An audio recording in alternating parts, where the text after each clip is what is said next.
Today we're going to take a look at tracking a piece of legislation or pieces of legislation through the Texas Legislature.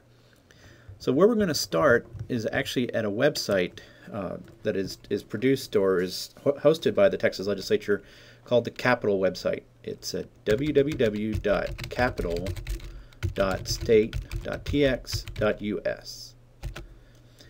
It's an interesting website. It actually comprises both the House and the Senate in the Texas Legislature.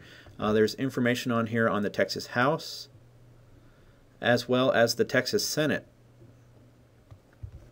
What we're interested in, though, is this part right here with the search legislation. One of the challenges in tracking a piece of legislation, particularly if you're doing it for an assignment, is deciding what legislation to track. And I always go with what one of my professors told me once when I was in graduate school: research what bugs you. You can also use a different approach if you're a member of an interest group. That interest group may have focused on a piece of legislation that you might be interested in taking a look at. You may have seen something in the newspaper that, that's an interesting bill. I wonder how it got started, who's introduced it, where it is in the process, how this process works.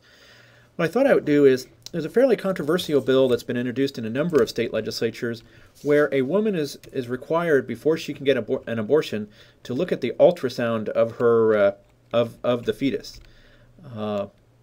So what we'll do here is, using the keyword search, we will search on ultrasound. And I'm going to set it to make sure we get the 2009 legislative session, which is the one we're currently in, the 81st legislature. Click on Go, and it'll bring up all the pieces of legislation that deal with ultrasounds, and there should just be two, and in fact there are. These are essentially the same bill. One's SB 182, and I make a note of that, SB 182. The other bill is HB 36, and HB 36 is a bill, the exact same bill that was introduced in the House. So you have a Senate bill and a House bill. What I'm going to do then is just, the risk of being confusing, going back and taking a look at this bill on the original search page by switching to bill number. So that was SB 182. I'm going to search on SB. SB, of course, stands for Senate Bill. And now it should bring up a page of information about Senate Bill 182. This is a useful piece of information, lots of information here. You get a bill history, the bill number, 182, legislative session. It's right now in State Affairs Committee, which is important to know. And if you track down through the page, you'll see all sorts of information. One of the new items that they've included here is an item called Bill Stages. And you can see what stage the bill currently is at in the legislative process.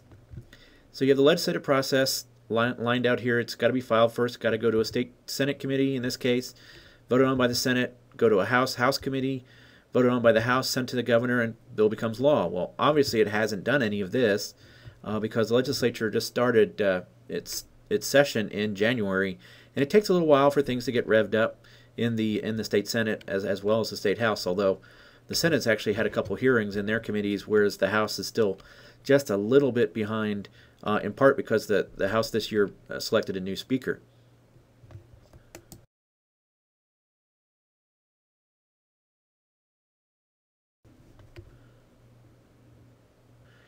It might be useful in our case to take a look at a bill that's made it a little bit further.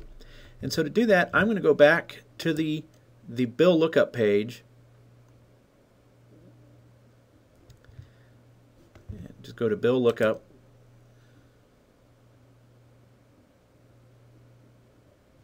And here I'm going to look up a bill, but this time I'm going to change this to the last legislative session, 2007 legislative session. And I'm going to look up Senate Bill 920 in that legislative session. And what I want to find in that legislative session is all of the actions and so forth. So I click on Submit. Now the 2007 legislative session, of course, has ended. It ended back in May of 2007. But what I can do here is, if you take a look, the bill that I'm looking at, curiously enough, was also introduced by Senator Dan Patrick of Houston. And Senator Patrick introduced a bill relating to informed consent to an abortion. It's the exact same bill, roughly, But now we can see that that bill has made it through many more of the steps. It was introduced. It was actually a late addition, being introduced in April of 2007, and it made it through the process. It made it through the Senate. It looks like it never made it out of the House State Affairs Committee. Well, actually, it looks like it did make it out of the House State Affairs. It was actually placed on the calendar, and then on June 1st, it was actually postponed. What's important about this one is, if you take a look at it, using last year's example, or last session's example, you can see a much clearer picture of how the bill stages page works. You'll notice that it made it all the way up here. It's out of House Committee, but it's never actually was voted on by the House. What's also important to note here is that most legislation, there's some legislation that goes through the first time it's introduced, but a lot of legislation that goes through what's called an iterative process. In an iterative process, the legislation is introduced one session, it makes it to a certain point by that one session, and then it dies because all legislation dies at the end of the session. It then might be reintroduced in a different form, it might be reintroduced in the same form in the next legislative session. And so through that process, it'll eventually make it through the process, or people will decide that this is a good idea and they'll maybe attach it to other legislation. In a sense, this is one way of tracking legislation. The next video, I think we'll take a look at a second way of tracking legislation.